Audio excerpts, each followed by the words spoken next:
Nah, ini pembahasan yang pertama, yaitu tetap beribadah ketika sakit. Ya, ini fikih yang pertama. Ya, jadi apa namanya, banyak orang yang ketika sakit itu jadi tidak beribadah sama sekali.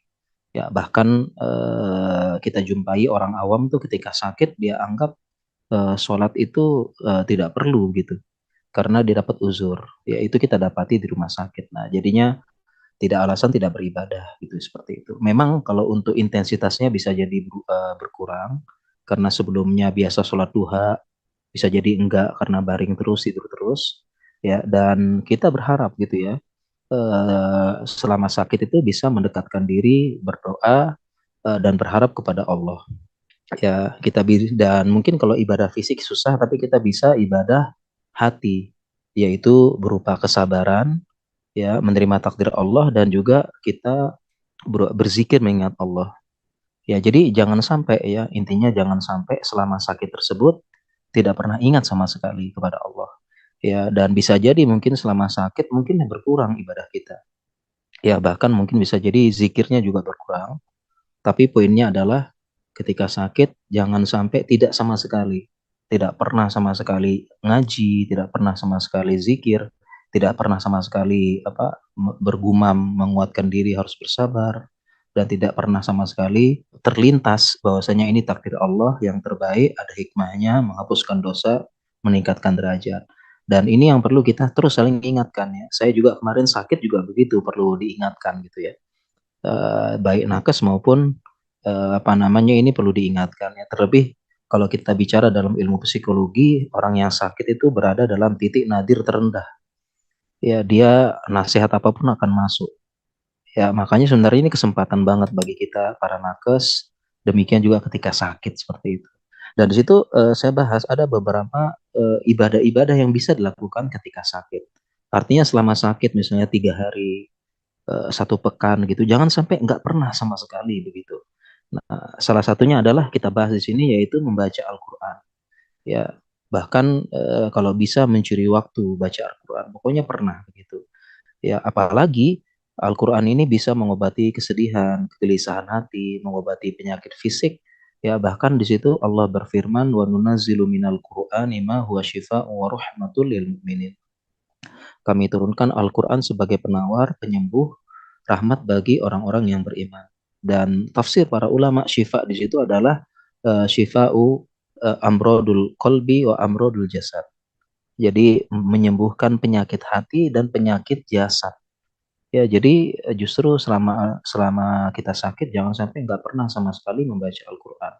Justru dia bisa menyembuhkan dengan izin Allah. Ya, kemudian juga selama kita sakit berzikir kepada Allah begitu.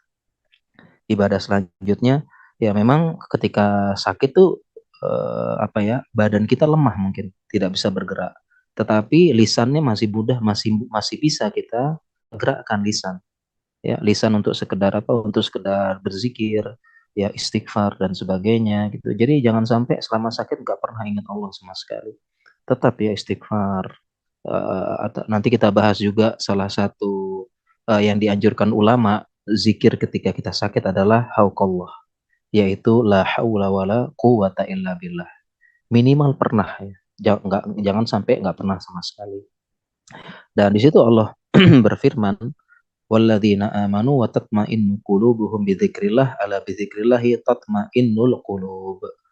Jadi orang-orang yang beriman hati mereka tentram mengingat Allah, dan hanya mengingat Allah hati menjadi tentram. Jadi itu kesempatannya bagi kita nakes maupun orang yang sakit kita ingatkan. Kemudian ibadah selanjutnya kita bisa berdoa kesembuhan kepada Allah. Dan ini juga ya, jangan sampai selama sakit nggak pernah sama sekali membaca doa kesembuhan. Jangan sampai, ya, minimal pernah lah gitulah, sekali 2 kali gitu pernah kita berdoa begitu. Dan doa untuk kesembuhan sangat banyak sekali.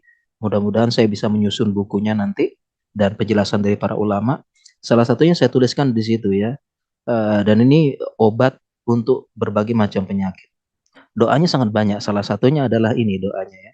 Kalau kita punya sakit, misalnya sakit di kepala, sakit di tangan, sakit di mana, kemudian kita letakkan do yadaka alalladzi ta'allama min jasadik. Letakkan tanganmu di bagian mana tempat sakit gitu, di kening, di badan, di dada. Kemudian kul katakanlah doanya ini Bismillah salatan.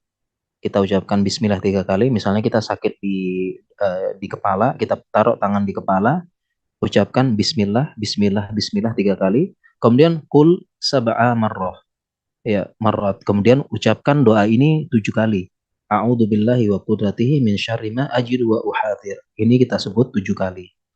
Ya, yang artinya aku memohon perlindungan kepada Allah dengan kemuliaan dan kekuasaannya dari segala keburukan yang kudapatkan dan aku khawatirkan. Ini salah satu doa ruqyah untuk menyembuhkan. Jadi jangan sampai nggak pernah sama sekali. Atau doa yang lain. Allahumma rabbin nas azibil ba's ishfi anta syafi la shifa illa shifa'uk shifa la yugadiru saqaman. Kemudian selanjutnya tetap sholat dan melakukan ibadah yang lain. Ya. Jadi tetap sholat apapun kondisinya, baik duduk, berbaring, ya kalau tidak bisa air bisa dengan tayamum. Bahkan kalau nggak bisa sama sekali, tetap sholat dengan kondisi apapun, walaupun belum taharoh. Ya, dan ini fikihnya sebagian ulama menjelaskan ketika perang berkecamuk, ya, itu bisa jadi nggak sempat ya untuk ini bahkan fatwanya ulama ketika perang sedang berkecamuk sholat dalam apapun keadaannya tetap sholat, pokoknya niatkan dalam hati sholat, entah lagi lari, entah lagi apa, tetap niatkan sholat seperti itu ya. Dan poin yang kelima, ibadah-ibadah lain masih bisa dilakukan ketika sakit, sholat duha atau apa ya, tentang kita apalagi zaman sekarang gampang sedekah ketika sakit ya. Kita punya pembahasan juga, saya punya tulisan juga tentang pembahasan menyembuhkan orang yang sakit dengan sedekah ya. Jadi sekarang gampang ya, lagi sakit ya, sekarang kita mau transfer wakaf, transfer sedekah bisa lewat HP kita. Jadi selama sakit ya kita pernah sedekah gitulah ya, 50, 100 ribu dan sebagainya seperti